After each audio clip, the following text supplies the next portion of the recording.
اور نبی پاک صلی اللہ علیہ وسلم کی ایک خصلت جو میں نے کل پڑھی، میں نے کہا میں حضور اکرم صلی اللہ علیہ وسلم کی ذات کی وسعت کو، آپ کی رفعت کو، آپ کی بلندی کو اگر ناپنا چاہیں تو اب دیکھیں کون سی ایسی چیز ہے جو کہ آقا علیہ الصلوۃ والسلام کی ذات سے ہمیں نہیں ملتی۔ دیکھیں ایک بات میں آپ کو بتاؤں، ہمارے میں نا ایک قسم انسانوں کی پائی جاتی ہے ایسی جو کہ کوئی کام بہترین انداز سے نہیں کرتے کہ یہ کام پکا پکا مجھے نہ دے دیا جائے، اس نے بڑے اچھے طریقے سے کام کیا ہے اسی کو دے دیتے ہیں۔ یہ وہ کام نہیں کرتے، ڈنڈی مارتے ہیں، خیال نہیں رکھتے اور صحیح طریقے سے نہیں کرتے، کھانا پوری کرتے۔ دیکھیں میرے آقا علیہ الصلوۃ والسلام کی ذات میں کیسی رہنمائی ہے، عمدگی، نفاست، پراپر پلاننگ، ڈسپلن، صفائی ستھرائی۔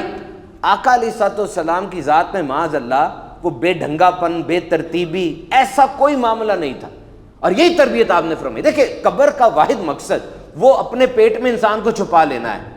قبر میں انسان چلا جاتا ہے، آپ اوپر سے اس کو بند کر دیتے، لیکن اس معاملے میں اچھا قبر میں نفاست نہ رکھی جائے، اس کو پرفیکشن میں نہ لے کر جایا جائے، بیوٹیفائی نہ کیا جائے، اتنا فرق تو نہیں پڑتا بظاہر، لیکن حضور نے اس معاملے میں بھی بے ترتیبی کو اور بے ڈھنگے پن کو پسند نہیں فرمایا۔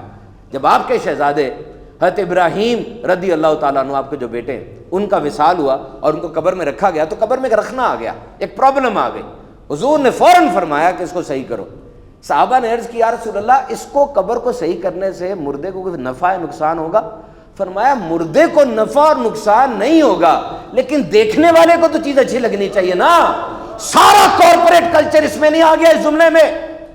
شعیب الایمان کی حدیث ہے یہ، 1400 سال پہلے میرے آقا علیہ الصلوۃ والسلام کا یہ جملہ دیکھو کہ قبر کا یہ رکھنا قبر والے کو نفع نقصان نہیں پہنچائے گا، لیکن زندہ کی تو آنکھوں کی ٹھنڈک ہے نا، وہ دیکھے گا ایک چیز اچھے طریقے سے بنائی ہے، وہ کاموں میں ڈیووشن نہیں رکھتے، پیشنیٹ نہیں ہوتے۔ دیکھو آقا علیہ الصلوۃ والسلام کیا فرماتے ہیں، حضور کے صاحبزادے کی قبر پہ ایک اینٹ ٹیڑھی لگ گئی، آپ نے فوراً فرمایا اس کو صحیح کرو، اور صحابہ نے پوچھا یا رسول اللہ کیا اس اینٹ کو صحیح کرنے سے مردے کو کوئی فرق پڑتا ہے؟ آپ نے فرمایا نہیں، اللہ اس بات کو پسند کرتا ہے کہ جو کام کیا جائے، not take the jargon, the people who belong to IT, the people who belong to engineering, the people who belong to corporate culture. Do you know the word jargon?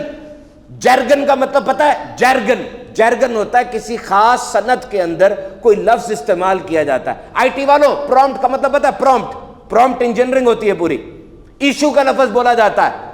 یہاں حدیث میں حضور پراپر انجینئرنگ کی jargon بول رہے ہیں۔ حضور فرماتے ہیں اللہ پسند کرتا ہے کہ جو بھی کام کیا جائے فنی مہارت کے ساتھ کیا جائے، ایکسلنس کے ساتھ کیا جائے۔ عبد القیس کا ایک وفد حضور کی بارگاہ میں آیا، فرتے شوق اور جوش میں کہ ہم اپنے نبی کی بارگاہ میں حاضر ہوئے۔ وہ جیسے اونٹ اور گھوڑے قریب پہنچے، انہوں نے پرواہ نہیں کی، جمپیں لگائیں، حضور کی بارگاہ میں آ کے ہاتھ اور پاؤں چومنے لگے۔ ایک جذبہ تھا، عشق تھا۔ اچھا ان کے جو سردار تھے عبد المنذر، انہوں نے ایسا نہیں کیا، وہ پہلے گھوڑے کو سائڈ پر لے گئے، اترنے کے بعد جا کے سامان کے پاس گئے، غسل کیا، نیا لباس پہنا، اب آقا علیہ الصلوۃ والسلام کی بارگاہ میں آئے۔ حضور نے ایسے ارشاد فرمایا اللہ تیری دو باتوں کو بہت پسند کرتا ہے۔ اس کی یا رسول اللہ کون سی باتیں؟ کہا ایک تیرا علم، یہ جو تیرا انداز تھا ڈسپلن کا، اور ایک تیری حیا۔ کہتے میں اللہ کا شکر ادا کرتا ہوں کہ اس نے مجھے یہ صفات عطا فرمائی۔ See the discipline, see the planning. You want to do something, do it with focus.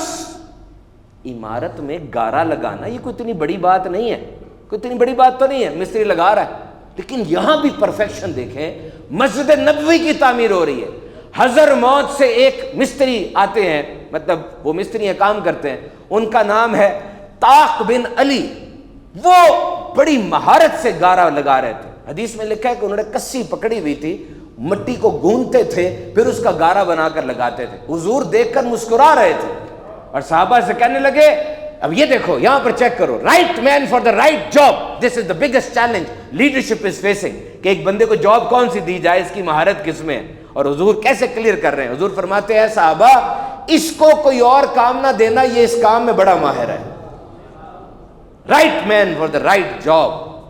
اور یہ دعا میرے آقا نے کی، آہا ہر کمپنی کے متھے پہ لگا دو جا کے، یہ امپلائیز کی ٹریننگ میں شروع بھی اس سے کرنا اور آخر بھی اس جملے سے کرنا، حضور کی دعا ہے۔ حضور فرماتے ہیں اللہ اس آدمی پہ رحم فرمائے، ہائے ہائے رحمت للعالمین، رحمت والے آقا رحمان کی رحمت کا رخ کس کی طرف پھیر رہے ہیں؟ اللہ رب العالمین ہے، آپ رحمت للعالمین ہیں۔ اللہ نے جنت تخلیق فرمائی، لیکن گواہ رہنا روئے زمین پر جس کو جنت کی بشارت ملی زبان مصطفیٰ سے ملی، رحمت اللہ کی ہے، اور اس کا رخ حضور کس کی طرف پھیرے؟ فرمایا اللہ اس آدمی پہ رحم فرمائے، کون؟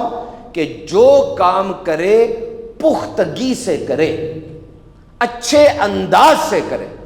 یعنی حضور ہمیں بیسٹ پرفارمر دیکھنا چاہ رہے ہیں۔ حضور کو اپنی امتیوں سے کیا توقع ہے؟ کہ یہ کام اچھے انداز سے کریں گے، یہ پڑھائی کرتے ہیں اچھے انداز سے کریں گے، یہ جاب کرتے ہیں اچھے انداز سے کریں گے، یہ کام کرتے ہیں بزنس کرتے ہیں یہ اچھے انداز سے کریں گے۔ اور آپ مجھے خود بتائیں، یہ جو حضور نے بات ارشاد فرمائی جو میں آپ کو کہہ رہا ہوں، یہ کمپنی کے اندر گارڈ جو کھڑا ہوا ہے دروازے پر اور جو سی ای او ہے سب کے اوپر، اگر سارے لوگ، واش روم صاف کرنے والا بھی، ٹاکی پھیرنے والا بھی، سارے لوگ اس ڈیڈیکیشن کے ساتھ، اس طریقے کے ساتھ اگر کام کرتے ہیں تو کتنا فائدہ اور کتنا رزلٹ اچھا ملتا ہے۔ یاد رکھنا، اس کمرے کے نیچے اگر میں مالک ہوں، سی ہوں کسی کمپنی کا، میرے نزدیک کون سا ورکر سب سے بہترین ہے؟ آپ بڑے ذہین ہیں، ہوتے ہوں گے، آپ بڑے ہارڈ ورکنگ ہیں، ہوتے ہوں گے، آپ کی ذہانت بہت آگے ہے، ہوتے ہوں گے، آپ ٹریجر ہے، لیکن I will choose the person on whom I can bank upon۔ مجھے اس بندے سے غرض ہے کہ جو میرے ساتھ بات کرتا ہے نا، جس طریقے سے کرنا ہے، جب تک کرنا ہے، ٹائم لائن طے کرتا ہے، میرا بھائی مجھے اس دن آ کے کام ڈیلیور وہ کر دیتا ہے، بس اس کے بعد بہانے نہیں بناتا۔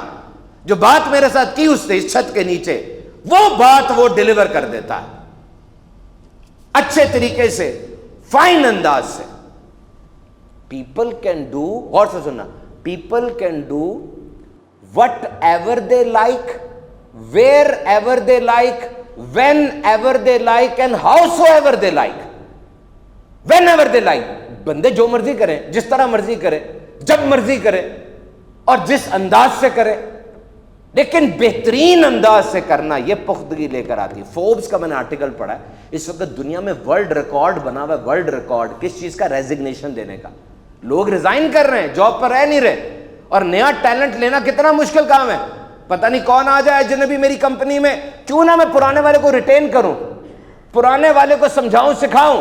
ڈزنی کتنی بڑی کمپنی ہے، ڈزنی کا کلچر میں پڑھ رہا تھا، اس کے کلچر میں لکھا تھا کہ ہم لوگوں کو ڈزنی میں نہیں لے کر آتے، ہم ڈزنی کو لوگوں کے اندر ڈالتے ہیں، اپنا کلچر اس کو سکھاتے ہیں تاکہ وہ کلچر میں آ کے رچ بس جائے اور آگے جائے۔ یہ جسے سٹنٹ بنائے تھے، اینجیو پلاسٹی ہوتی ہے دل کی نا، سٹنٹ بنائے تھے اس نے، وہ ڈاکٹر تھا بہت بڑا، اس کو کسی ملک سے کال آئی کہ جی ایک بہت بڑا مشہور آدمی مر رہا ہے، سٹنٹ چاہیے آگے دے جاؤ۔ اس نے جہاز اڑایا، وہاں گیا، سٹنٹ دیے، بندہ بچ گیا، اس کی نواسی، اس کی بیٹیاں روتی روتی آئیں، جی آپ نے ہمارے دادا کو بچا لیا، ابو کو بچا لیا۔ وہ بڑا محظوظ ہوا، اٹریکٹ ہوا، واپس اپنی کمپنی میں آیا، ساری کمپنی بند کر دی۔ اس نے کہا سارے ورکر سامنے آ جاؤ، سارے آؤ، سنو میری بات، دیکھو تم یہ صرف پیسے کمانے نہیں آئے، تم لوگوں کو زندگیاں دے رہے ہو، تمہاری اس کام کی وجہ سے لوگ بچ رہے ہیں۔ سنو، تمہاری زندگی میں ایک پرپز ہے، تمہاری زندگی میں ایک مقصد ہے۔ جب تک آپ اپنے کام کو اپنا مقصد نہیں بنا لیتے، تب تک آپ کو اپنے کام میں مزہ نہیں آئے گا۔ یو نیڈ ٹو فیل کہ کمپنی کی گروتھ میں میری بھی گروتھ ہے۔ یہ چیز لیڈر کا کام ہے، اس کو انکلکیٹ کرنا۔ اور دیکھو میرے آقا علیہ الصلوۃ والسلام نے کس انداز سے یہ چیز ہم میں ڈالی، کتنی زیادہ بہترین انداز سے ڈالی۔ اس دور میں ٹیلنٹ تلاش کرنا آسان نہیں ہے، باقی لوگوں میں پیشن ڈالنا بہت ضروری ہے، اور نظام ایسا بنا ہونا چاہیے، نظام ایسا بنا ہونا چاہیے۔ ایک کنٹری کا کانسٹیٹیوشن میں نے پڑھا، آئین پڑھا، وہاں پر کچھ عرصہ پہلے کہا جاتا تھا بادشاہ کون بنے گا، صدر کون بنے گا، یہ بندہ بہت عقل مند ہے، یہ بندہ بڑا محنتی ہے، یہ بندہ اس کا خاندان صدروں والا ہے سارا، یہ بندہ نہیں۔ انہوں نے کہا یہ بند کرو، صدر کون ہوگا نہیں، نظام ایسا بنا دو جو نظام آپ کو ہر سال اچھا رہنما خود بخود دے دے، نظام ایسا بنا دو۔ اور ایک سوچو ملک، آپ کیا ملک چاہتے ہیں، اس ملک میں کیا ترقی، کیا بہتری ہونی چاہیے، وہ ملک سوچ لو، ایسا ہوگا۔ اب نظام ایسا بناؤ کہ صدر وہی بنے گا جو وہ ملک آپ کو ڈیلیور کر دے، اگر وہ نہیں ڈیلیور کر سکتا خود بخود نظام اس کو باہر کر دے۔ نظام، میرے محترم سامعین کرام، نبی اکرم صلی اللہ علیہ وسلم کے اس فرمان کو مد نظر رکھیے، حضور ڈسپلن کے ساتھ ساتھ ایسے صحابہ کو نقد انعامات بھی دیا کرتے تھے جو ڈسپلن کا مظاہرہ کرتے. ایک چھوٹا انصاری لڑکا تھا، غلیم اس کا نام تھا، وہ حضور کے رستے پر بیٹھ گیا. حضور گزرتے لگے، وہ حضور کے پیچھے پیچھے ہو گیا. حضور نے اپنے نالین، اپنی جوتی مبارک جب پاؤں سے علیحدہ کی، اس نے آگے بڑھ کے وہ جوتی پکڑ لی، کپڑے سے صاف کی، پھونک ماری، اور جب آقا علیہ الصلوۃ والسلام واپس تشریف لائے، اس نے پہلے دایاں پاؤں پیش کیا، پھر بایاں پاؤں پیش کیا، اور حضور کے پیچھے ہی آ گیا. 2-3 دن تک خدمت کرتا رہا، سعادت حاصل کرتا رہا. پھر حضور نے اس کے جب نظم کو دیکھا، اس بچے کے ڈسپلن کو دیکھا، اس کے انداز کو ملاحظہ فرمایا، تو کہا تم کون ہو؟ کہنے لگا میں انصاری ہوں. کہا تمہیں کسی نے حکم دیا یوں میرے ساتھ آ کر کام کرو؟ کہا نہیں، میں اس بات کو پسند کرتا ہوں کہ میں آپ کی خوشی میں، آرام اور راحت میں اضافہ کروں. آقا علیہ الصلوۃ والسلام نے ہاتھوں کو اٹھا دیا اور کہا اے اللہ، یہ مجھے خوش رکھنا چاہتا ہے تو اس کو دنیا اور آخرت میں خوش فرما دے. اے اللہ، 3 بار فرمایا، اے اللہ یہ مجھے خوش رکھنا چاہتا ہے تو اسے دنیا اور آخرت میں خوش فرما دے. ایک بچہ آگے بڑھ کر کہتا ہے یا رسول اللہ مجھے اجازت دے کہ میں جوتا آپ کو اپنے ہاتھوں سے پہناؤں. میرے آقا نے فرمایا اے اللہ، یہ تیرا بندہ اس عمل کے ذریعے تیری خوشنودی چاہتا ہے، تو اس سے راضی ہو جا. See the discipline, see the encouragement.